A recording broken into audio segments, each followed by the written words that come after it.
नमस्कार बच्चों, कैसे हैं आप सब। स्वागत करता हूं बेटा आपके अपने YouTube चैनल अरविंद बिडलान में। मैं आपका शिक्षक अरविंद आप सभी बच्चों का हार्दिक स्वागत करता हूं।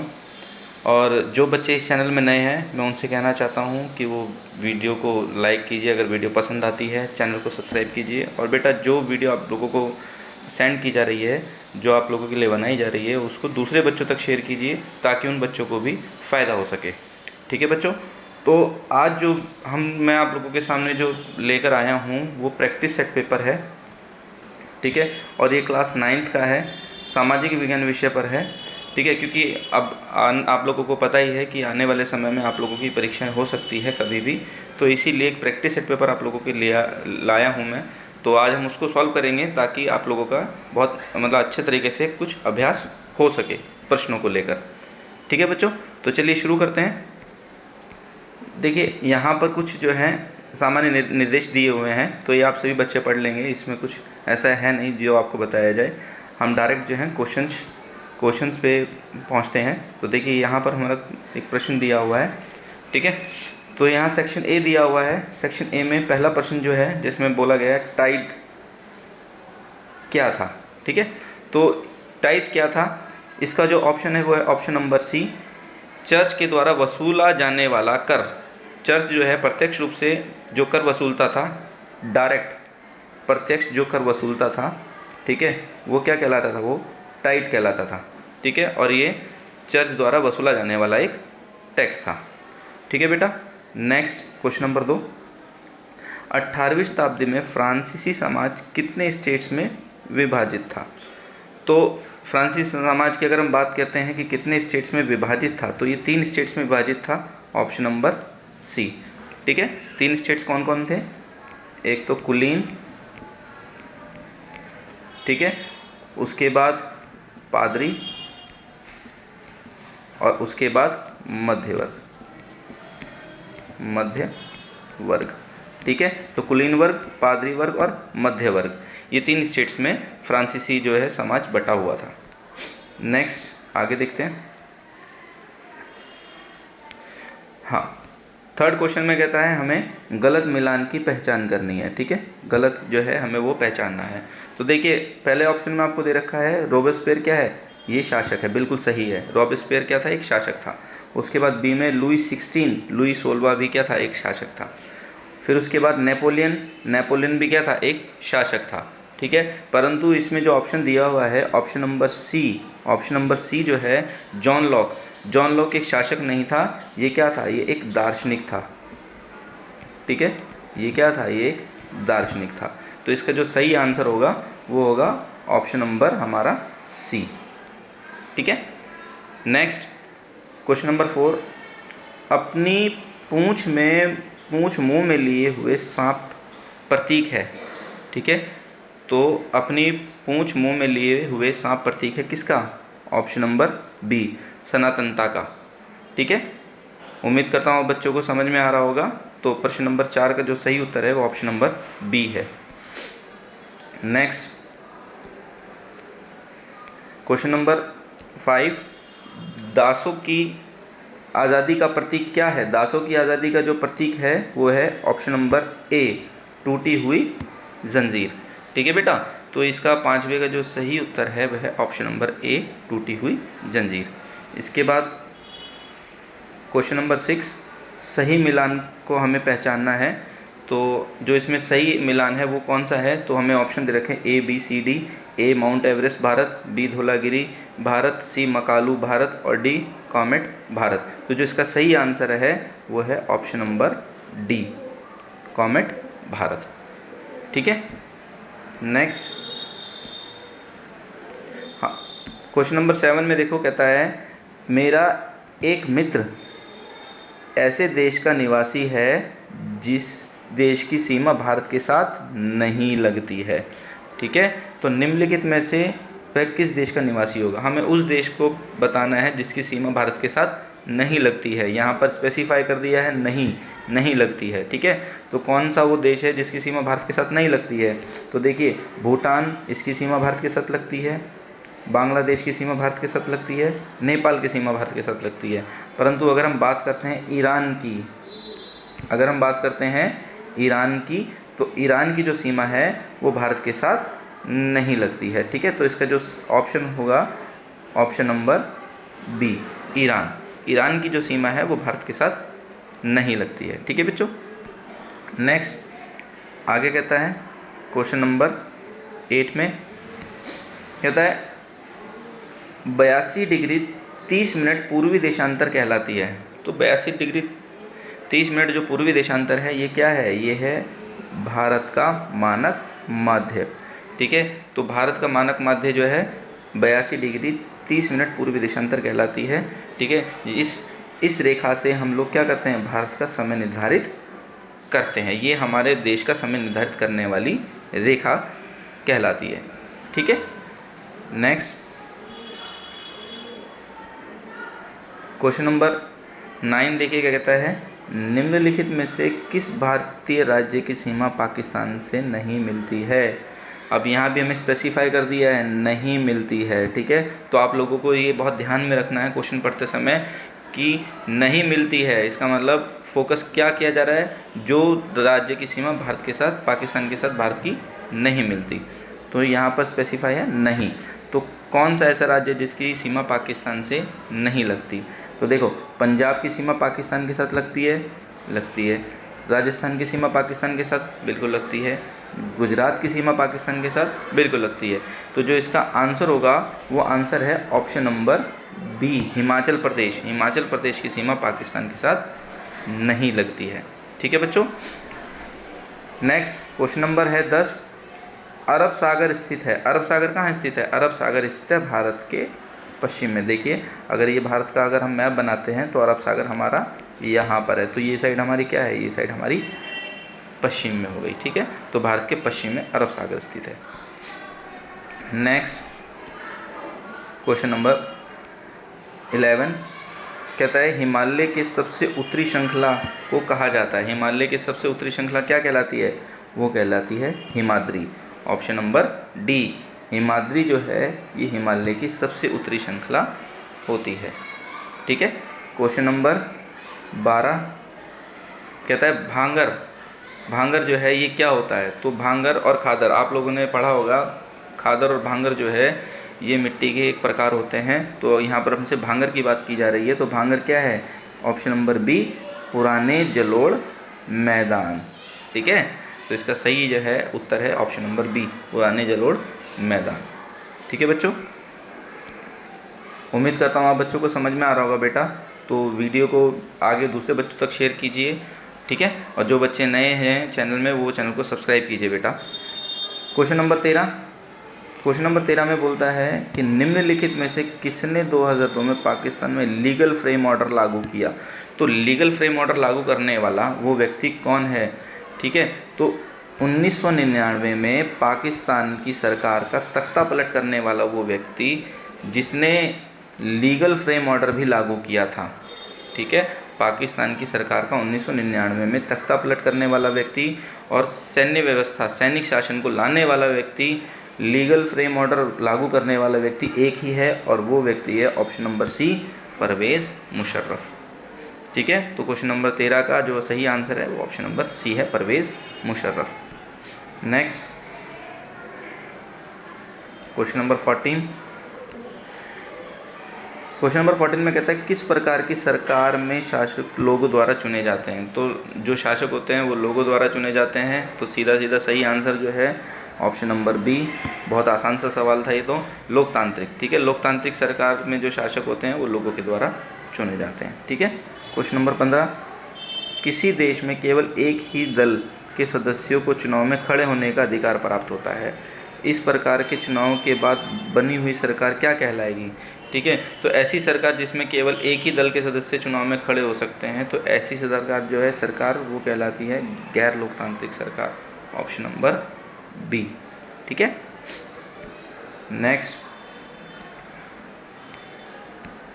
आगे कहता है क्वेश्चन नंबर 16 में सऊदी अरब में महिलाओं को वोट डालने का अधिकार कब मिला। तो देखिए इसका जो आंसर होगा वो होगा ऑप्शन नंबर सी, 2015 में। 2015 में सऊदी अरब में महिलाओं को वोट डालने का अधिकार मिला। ठीक है, क्वेश्चन नंबर 17, निम्नलिखित में से निम्नलिखित में से किसने स्वतंत्रता के बाद भारतीय रियासतों के विलय में महत्वपूर्ण भूमिका निभाई? ठीक है, आप बच्चों को पता होगा कि जब भारत आज़ाद हुआ था तो हमारे देश में 565 जो थी वो क्या थी, वो रियासतें हुआ करती थी। तो इन सभी रियासतों को भारत में विलय करने की जो जिम्मेदारी है वो निभाने वाले व्यक्ति जो थे वो थे सरदार पटेल। ठीक है, तो ऑप्शन नंबर डी इसका जो है वो सही आंसर है। ठीक है, नेक्स्ट आगे क्वेश्चन नंबर 18, संविधान सभा के अध्यक्ष कौन थे? तो संविधान सभा के अध्यक्ष जो थे वो थे डॉक्टर राजेंद्र प्रसाद। ठीक है, 11 दिसंबर 1946 को संविधान सभा के जो स्थायी अध्यक्ष बनाए गए थे वो राजेंद्र प्रसाद बनाए गए थे। ठीक है, तो संविधान सभा के जो अध्यक्ष थे वो राजेंद्र प्रसाद थे। तो option number B is the right answer. Next question number 19, संविधान सभा ने किस वर्ष संविधान को अंगीकृत किया? ठीक है, तो किस वर्ष संविधान को अंगीकृत किया गया? तो संविधान को जो अंगीकृत किया गया है वो किया गया है साल 1949 में। ठीक है, तो option number A is the right answer. Next question number है हमारा 20, निम्नलिखित में से कौन सा उत्पादन का एक कारक है? तो उत्पादन का कारक क्या है? देखिए, उत्पादन के अगर कारक की बात करता है तो भूमि उत्पादन का कारक है, श्रमिक भी उत्पादन का कारक है और पूंजी भी उत्पादन का कारक है। इसका मतलब इन तीनों की ज़रूरत जो है वो उत्पादन करने में होती है। तो इसका जो सही आंसर होगा वो होगा ऑप्शन नंबर डी। ठीक है, option number D is the right answer, उपरोक्त सभी। नेक्स्ट, निम्नलिखित में से कौन सी आर्थिक क्रिया पालमपुर गांव में की जाती है? तो आर्थिक क्रिया पालमपुर गांव में जो है वो कौन सी की जाती है? तो पालमपुर गांव में खेती भी होती है, पालमपुर गांव में परिवहन भी है, लघु और कुटीर उद्योग ये भी है। तो तीनों ही क्रियाएं जो हैं आर्थिक क्रियाएं पालमपुर गांव में की जाती है। तो इसका जो सही आंसर है वो ऑप्शन नंबर डी है। ठीक है बच्चों, option number D. Next question number 22, question number 22 में तो कहता है कि कमला मिट्टी के बर्तन बनाने का काम जो है वो करती है, बताइए कि वह किस क्षेत्र से जुड़ा हुआ है। ठीक है, तो यहाँ पे कमल दिया हुआ है, कमल जो है, कमला नहीं है, कमल दिया हुआ है। कमल जो है वो मिट्टी के बर्तन बनाने का काम करता है। ठीक है, मिट्टी के बर्तन बनाने का जो है काम करता है कोई व्यक्ति है कमल, तो वो किस क्षेत्र से जुड़ा हुआ है। ठीक है, तो देखिए जब भी मिट्टी के बर्तन बनाने की बात की जाती है तो वो जो क्षेत्र होगा वो हमारा प्राथमिक क्षेत्र होगा। ठीक है, तो ऑप्शन नंबर है इसका A is the right answer. तो ऑप्शन नंबर ए जो है वो इस प्रश्न का सही जवाब है। ठीक है, नेक्स्ट क्वेश्चन नंबर 23 में कहता है समिधा एक कामकाजी महिला है, उसे सवैतनिक अवकाश और सामाजिक सुरक्षा बीमा ग्रेजुटी प्राप्त है, बताइए वह रोजगार के किस क्षेत्र में काम करती है। तो देखिए, अगर किसी भी व्यक्ति को बीमा ग्रेजुटी, सामाजिक सुरक्षा और सवैतनिक अवकाश ये सब मिलता है तो वो किस क्षेत्र से जुड़ा है? वो जुड़ा है ऑप्शन नंबर ए।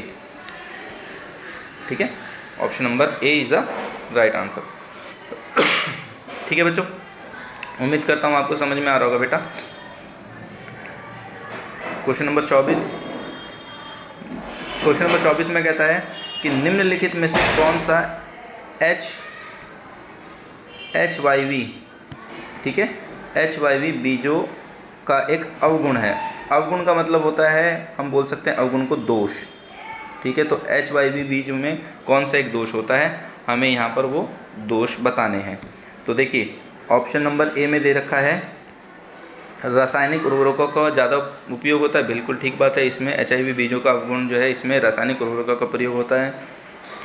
भूमि का जो जल स्तर है, भूमि जल स्तर है, उसमें कमी आती है, बिल्कुल ठीक बात है, कमी आती है।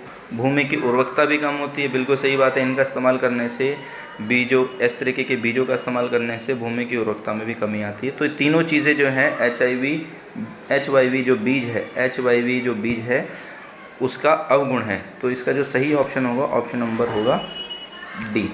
ठीक है, option number D is the right answer. ठीक है बच्चों, नेक्स्ट क्वेश्चन नंबर 25 देखिए। क्वेश्चन नंबर 25 में कहता है कि नीचे कथन ए और कारण आर दिए गए हैं, इन कथनों को पढ़कर नीचे दिए गए विकल्पों में से सही उत्तर को चुनकर लिखिए। तो देखिए यहाँ पर एक कथन दिया हुआ है ए और एक कारण दिया हुआ है यहाँ पर, तो हमें इन दोनों को पढ़कर ये जो नीचे ऑप्शन दिए हुए हैं इनमें जो सही ऑप्शन है उस पर टिक लगाना है। ठीक है, तो चलिए शुरू करते हैं।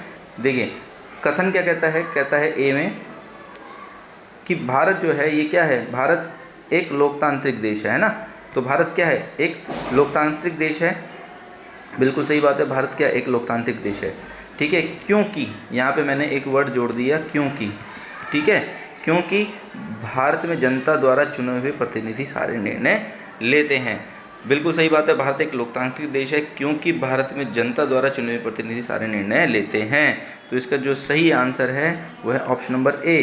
ठीक है, ऑप्शन नंबर ए, क्योंकि कथन ए और कारण आर दोनों सही हैं और कारण कथन की सही व्याख्या करता है। ये जो कारण है ये इसकी सही व्याख्या कर रहा है। तो हमारा जो आंसर है वो ऑप्शन नंबर ए है। ठीक है बच्चों, नेक्स्ट देखिए क्वेश्चन नंबर 26, इसमें मिलान करना है। ठीक है, तो मिलान करेंगे हम इसके अंदर। देखिए जैसे गणतंत्र दिया हुआ है यहाँ पर, हमें फर्स्ट में गणतंत्र दिया हुआ है और यहाँ पर इसके सामने इसका ऑप्शन दिया हुआ है। तो इसी तरीके से हमें मिलान करना है। ठीक है, तो इस कॉलम का जो है हमें मिलान इस कॉलम से करना है। ठीक है, तो चलिए शुरू करते हैं। तो जैसे इसमें बताया गया है गणतंत्र, गणतंत्र क्या है, गणतंत्र जो है ये मिलेगा सी के साथ, भारत का प्रमुख लोगों द्वारा चुना होगा, ना कि किसी वंश या राज खानदान का। स्वतंत्रता, ठीक है, स्वतंत्रता का मतलब क्या है, नागरिक कैसा सोचे, किस तरह अपने विचारों को अभिव्यक्त करें, अपने विचारों पर अमल करें, इस पर कोई अनुचित पाबंदी नहीं होगी। और सी थर्ड वाला न्याय, ये किससे होगा, ये होगा बी, नागरिकों के साथ उनकी जाति धर्म लिंग के आधार पर भेदभाव नहीं किया जा सकता। ठीक है, तो हम इससे मिला लेंगे। तो फर्स्ट का सी हमारा, देखिए फर्स्ट का सी हमारा ए में भी है और फर्स्ट का सी हमारा डी में भी है। ठीक है, उसके बाद सेकंड का ए हमारा, देखिए सेकंड का ए हमें यहाँ मिल गया है, तो ये रहा हमारा सेकंड का ए। ठीक है, तो और थर्ड का जो है हमारा बी, थर्ड का हमारा बी ये रहा। तो इसका जो सही आंसर है वो है ऑप्शन नंबर ए। ठीक है, option number A is the right answer. ठीक है बच्चों, नेक्स्ट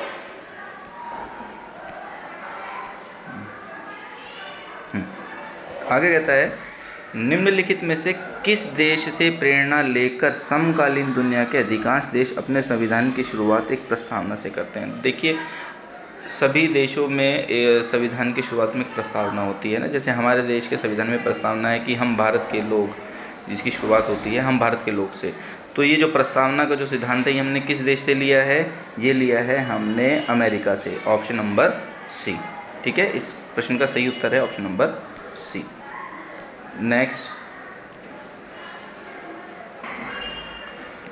क्वेश्चन नंबर 28 में कहता है भारत एक पंथ निरपेक्ष देश है। इसका अर्थ है क्या, भारत एक पंथ निरपेक्ष देश है तो इसका अर्थ क्या है, इसका अर्थ है कि भारत के नागरिकों को किसी भी धर्म को मानने की पूरी स्वतंत्रता है। तो ऑप्शन नंबर बी इसका सही आंसर है। ठीक है, इसके बाद क्वेश्चन नंबर 29, एक लोकतांत्रिक देश में प्रत्येक नागरिक के वोट का मूल्य होता है। तो हमारे देश में जो भी वोट डालेगा और जो भी वोट डलेगा उस वोट का जो मूल्य होता है वो होता है समान।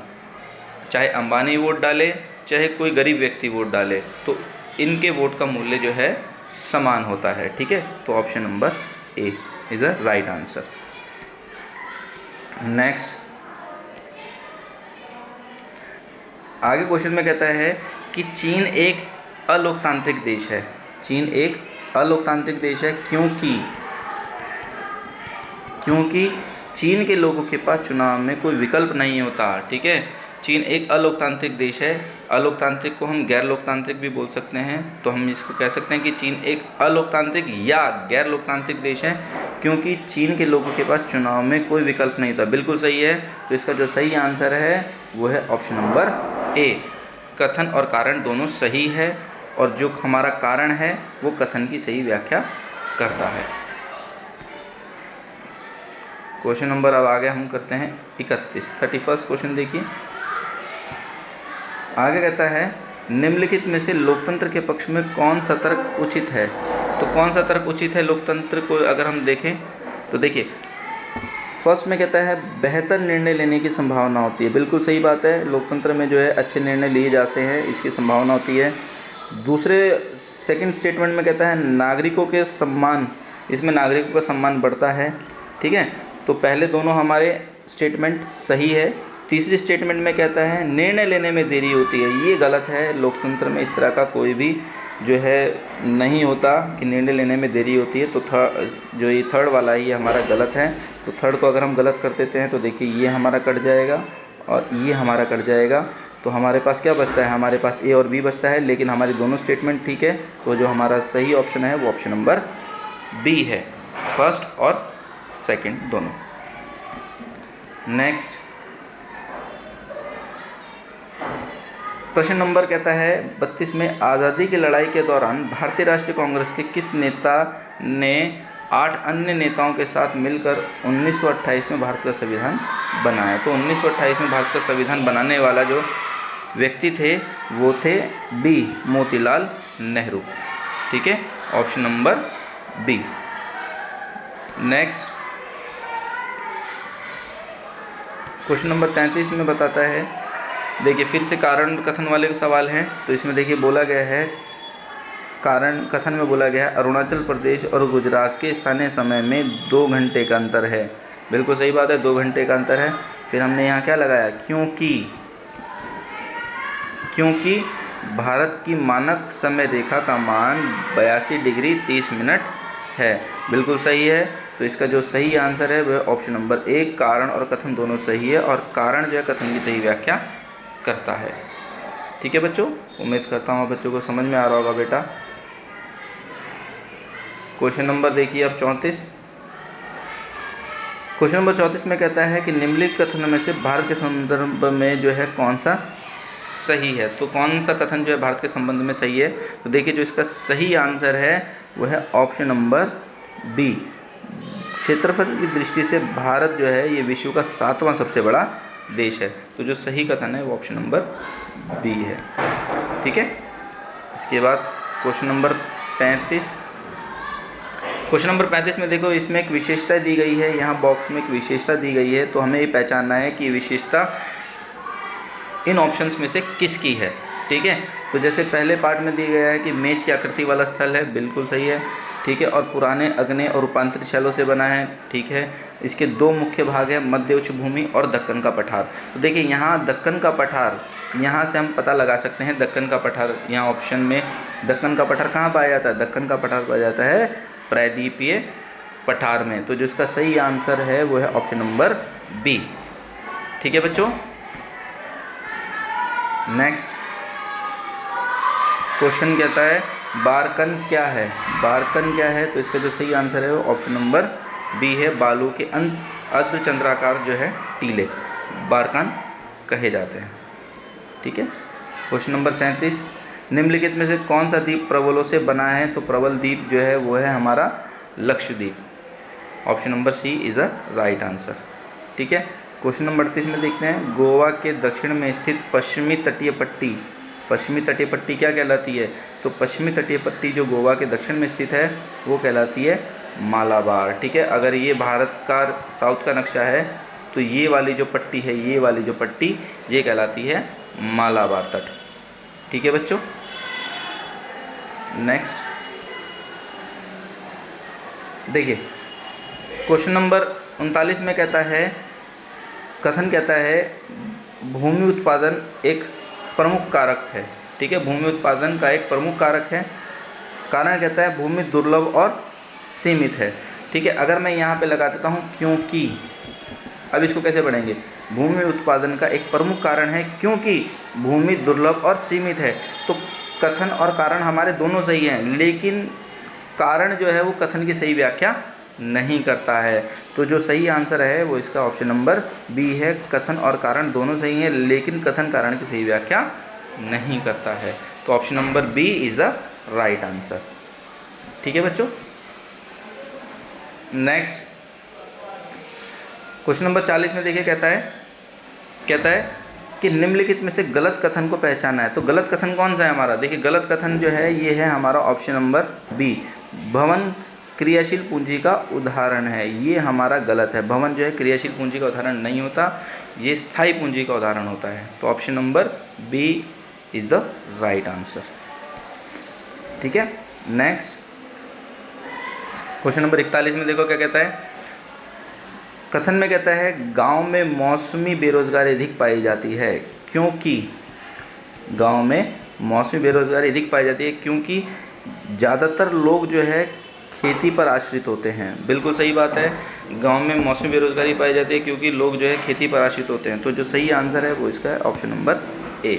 ठीक है। इस तरीके के प्रश्नों को हल करने के लिए हमें क्योंकि का सहारा लेना पड़ता है, इसको लगाना पड़ता है। ठीक है, जिससे कि आसानी से सॉल्व हो जाते हैं इस तरीके के प्रश्न। तो जो सही आंसर है वो क्वेश्चन नंबर 41 का ऑप्शन नंबर ए है। ठीक है। इसके बाद प्रश्न नंबर 42 देखो, खाद्यान्नों की उपज में वृद्धि संभव हुई। खाद्यान्नों की उपज में वृद्धि संभव हुई किससे? हरित क्रांति से। तो हरित क्रांति से क्या हुआ? खाद्यान्नों का उत्पादन बढ़ गया। ठीक है। Option number A is the right answer.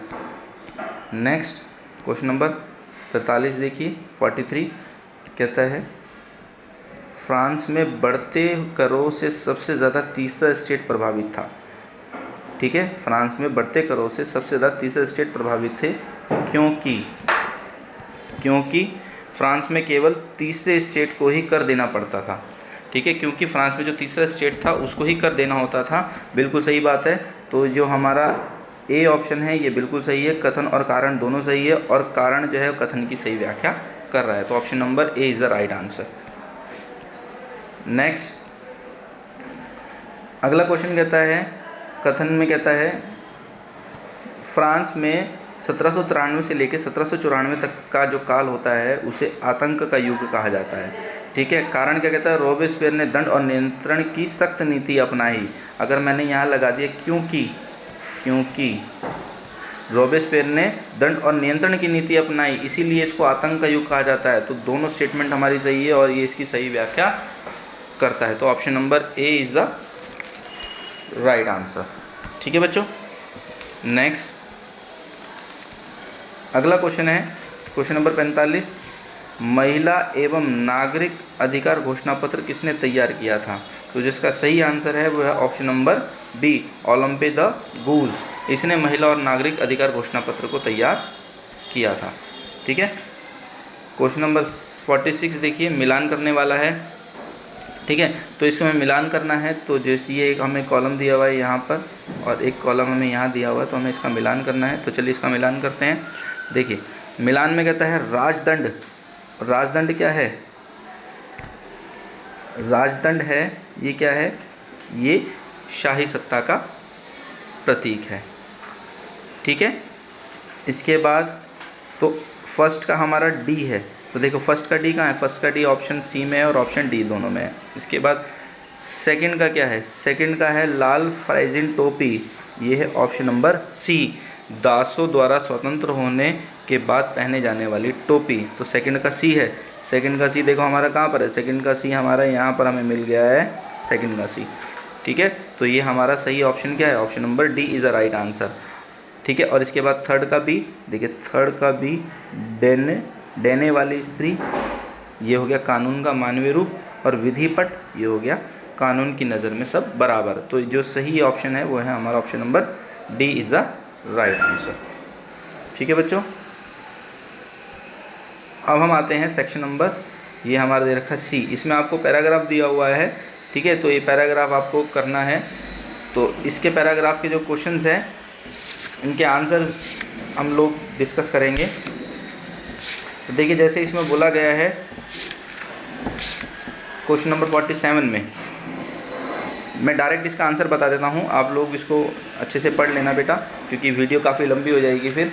तो इसीलिए डायरेक्ट इसके आंसर्स को हम डिस्कस करते हैं। तो जैसे इसमें बोला गया है कि पालमपुर में विनिर्माण होता था। ठीक है। विनिर्माण कैसे होता था पालमपुर में? वो होता था छोटे स्तर पर। तो option number A is the right answer. ठीक है। इसके बाद क्वेश्चन नंबर 48। क्वेश्चन नंबर 48 में कहता है कि निम्नलिखित में से कौन पालमपुर में गैर कृषि क्रियाओं का उदाहरण नहीं है। तो गैर कृषि क्रियाओं का उदाहरण क्या नहीं है, देखो गैर कृषि क्रियाओं का उदाहरण क्या नहीं है, ये है फसल उगाना। फसल उगाना जो है ये गैर कृषि क्रिया में नहीं आता है, ठीक है। ये क्या है, ये कृषि क्रिया होती है, ठीक है। तो option number D is the right answer. Next 48 में 49 में कहता है, क्वेश्चन नंबर 49 में कि पालमपुर के संबंध में निम्नलिखित में से कौन सा कथन सही है, ठीक है। कौन सा कथन सही है, यहाँ सही कथन को पहचानना है। तो पहली स्टेटमेंट कहता है कि विनिर्माण का कार्य बड़े पैमाने पर होता था, ये हमारी स्टेटमेंट गलत है।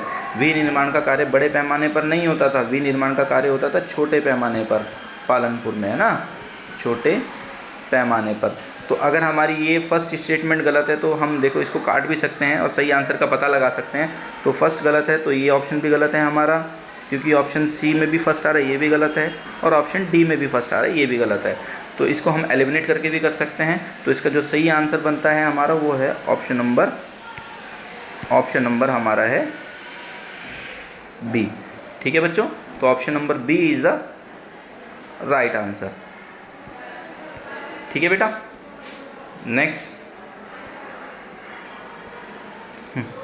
नेक्स्ट कहता है क्वेश्चन नंबर 50 में कि परिवहन से जुड़े लोगों का क्या कार्य होता है। तो परिवहन से जुड़े लोगों का कार्य देखो क्या होता है। स्टेटमेंट ए में बोलता है कि लोगों को एक स्थान से दूसरे स्थान तक ले जाना, बिल्कुल सही बात है। परिवहन में ऐसा काम होता है कि लोग एक स्थान से दूसरे स्थान में जाते हैं।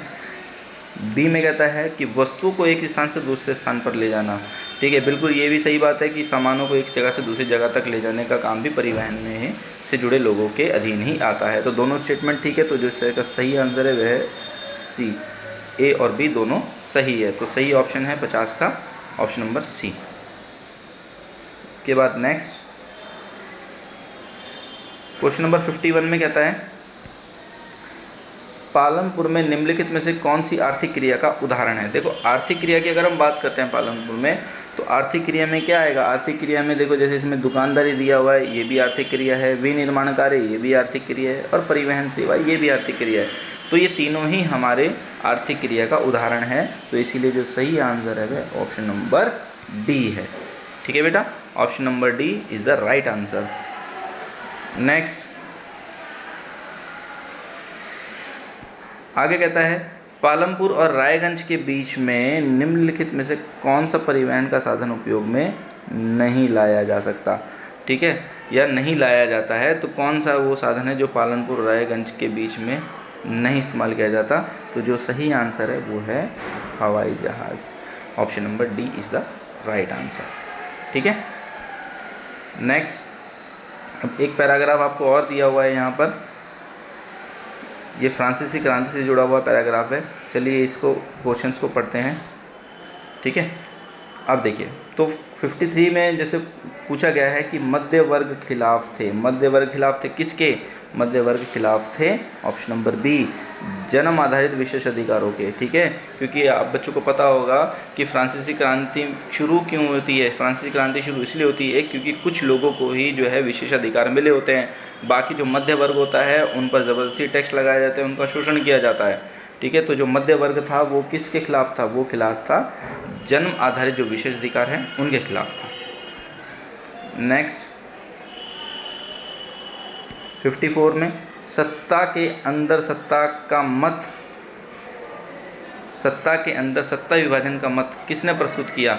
देखिए सत्ता के अंदर सत्ता विभाजन का जो मत था वो प्रस्तुत करने वाले जो थे वो थे Montesquieu. Option number D Montesquieu, ठीक है। नेक्स्ट आगे कहते हैं क्वेश्चन नंबर 55 में निम्नलिखित में से कौन मध्य वर्ग का भाग नहीं था। तो मध्य वर्ग का भाग कौन नहीं था। देखिए सौदागर मध्य वर्ग के भाग थे, प्रशासनिक सेवा में लगे लोग मध्य वर्ग के भाग थे, और वकील ये भी मध्य वर्ग के भाग थे। तो मजदूर जो था ये मध्य वर्ग का भाग नहीं था, है ना। तो जो हमारा तो क्वेश्चन नंबर 55 का जो आंसर होगा बेटा, क्योंकि यहाँ पर से पूछा गया है कि मध्य वर्ग का भाग नहीं था, है ना, तो जो आंसर होगा वो होगा मजदूर। केवल मजदूर ही जो था वो मध्य वर्ग का भाग नहीं था। तो option number B is the right answer, ठीक है। और सौदागर प्रशासनिक सेवा में लगे लोग और वकील, ये तीनों जो थे ये मध्य वर्ग का भाग थे, केवल मजदूर वर्ग मध्य वर्ग का भाग नहीं था। तो जो 55 का आंसर होगा वो ऑप्शन नंबर बी होगा। ठीक है, नेक्स्ट क्वेश्चन नंबर 56 में देखिए, 56 में कहता है कि किसी भी व्यक्ति की सामाजिक हैसियत का आधार उसकी योग्यता होनी चाहिए। इस मत का समर्थन किसने नहीं किया? ठीक है, तो कौन जो है इस मत का समर्थन नहीं करता है? तो यहाँ पे नहीं बोला गया है। तो देखिए, तो अगर हमसे पूछा जाता है कि सामाजिक हैसियत का आधार उसकी योग्यता होनी चाहिए, ठीक है, और कौन इस मत का समर्थन नहीं करता है, तो जो कुलीन लोग हैं, ऑप्शन नंबर ए, कुलीन जो है वो इसका समर्थन नहीं करते हैं। ठीक है, तो option number A is the right answer. ठीक है, तो इस प्रश्न का जो सही उत्तर है वो है ऑप्शन नंबर ए, कुलीनों ने इसका समर्थन नहीं किया। नेक्स्ट आगे बोलता है मध्य वर्ग ने संपत्ति अर्जित की थी। ठीक है, मध्य वर्ग जो है वो अपनी संपत्ति अर्जित करता है किससे? समुद्री व्यापार से, बिल्कुल ठीक है। रेशमी वस्त्र व्यापार से, बिल्कुल ठीक है। ऊनी वस्त्र व्यापार से, बिल्कुल ठीक है। तो तीनों ही स्टेटमेंट हमारी ठीक है। तो इसका जो सही ऑप्शन है वह option number D is the right answer.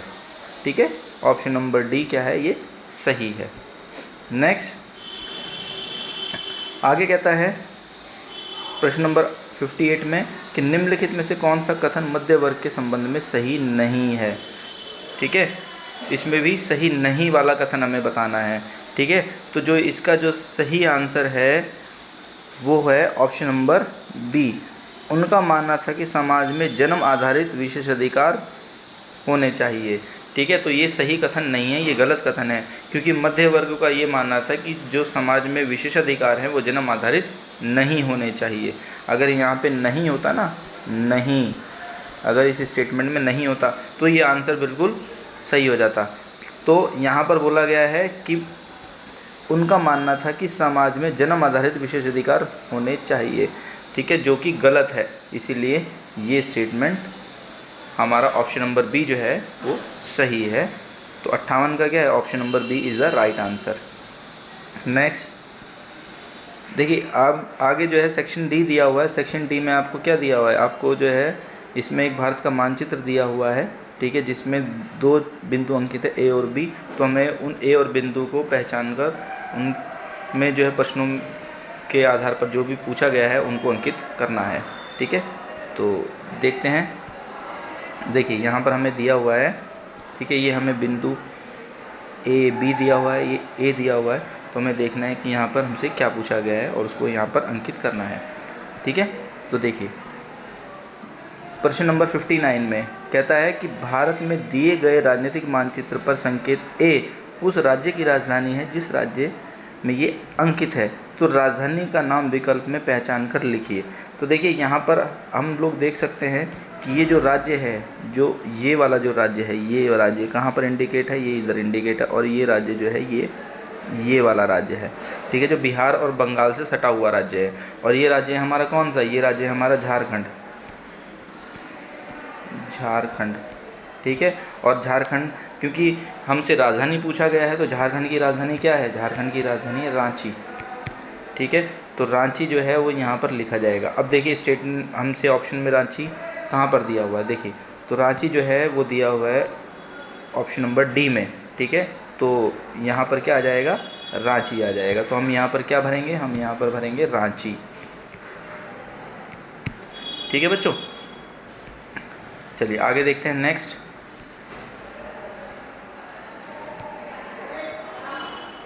Question number 60। Question number 60 में कहता है कि भारत के उस स्थान उस राजनीतिक मानचित्र पर संकेत बी एक पर्वत चोटी है। ठीक है, तो बी में क्या है, एक पर्वत चोटी दी गई है। तो हमें जो है उस पर्वत चोटी को पहचानना है। ठीक है, ये हमें विकल्प दिया हुआ है अन्नाईमुडी, केटू, कंचनजंगा और नंदा देवी। तो बी देखिए, बी कहाँ पर है राजनीतिक मानचित्र में, अगर हम देखते हैं तो बी हमारा यहाँ पर है। ठीक है, बी कहाँ दे रखा है, बी हमें यहाँ दिया हुआ है। ठीक है, तो यहाँ कौन सी पर्वत चोटी आएगी, देखिए ये आपको एक राज्य दिया हुआ है सिक्किम, ये जो राज्य है ये है सिक्किम। ठीक है, और सिक्किम में जो पर्वत चोटी है वो कौन सी है, वो है कंचनजंगा। ठीक है बच्चों। तो यहाँ पर कौन सी पर्वत चोटी आएगी, यहाँ पर आएगी कंचनजंगा। ठीक है, तो अब देखते हैं कि यहाँ ऑप्शन में है, मैं कंचनजंगा कहाँ दिया हुआ है, क्वेश्चन नंबर 60 देखते हैं। तो देखिए कंचनजंगा जो है हमारा यहाँ है ऑप्शन नंबर सी में। तो बी में जो पॉइंट है वहाँ पर कंचनजंगा भरा जाएगा, जो कि सिक्किम में आता है। ठीक है बच्चों। तो उम्मीद करता हूँ आप बच्चों को समझ में आया होगा बेटा। इसी के साथ हमारे पूरे प्रश्न सी जो है 60 प्रश्न हमारे ख़त्म होते हैं, फिनिश होते हैं। तो उम्मीद करता हूँ आप बच्चों को वीडियो अच्छी लगी होगी, आप बच्चों को समझ में आया होगा। तो बेटा अगर आपको वीडियो अच्छी लगे चैनल को लाइक कीजिए, वीडियो को लाइक कीजिए, चैनल को सब्सक्राइब कीजिए और दूसरे बच्चों को भी जो है वीडियो आगे शेयर कीजिए। ठीक है, अगर आपके साथ इतनी मेहनत मैं कर रहा हूँ तो थोड़ा सा आप लोगों को भी जो है ये फ़र्ज़ बनता है कि आप भी जो है चैनल को जो है आगे शेयर कीजिए और जो बच्चे नए हैं वो चैनल को सब्सक्राइब कीजिए। ठीक है बच्चों, तो फिर मिलेंगे अगले वीडियो पर। Thank you.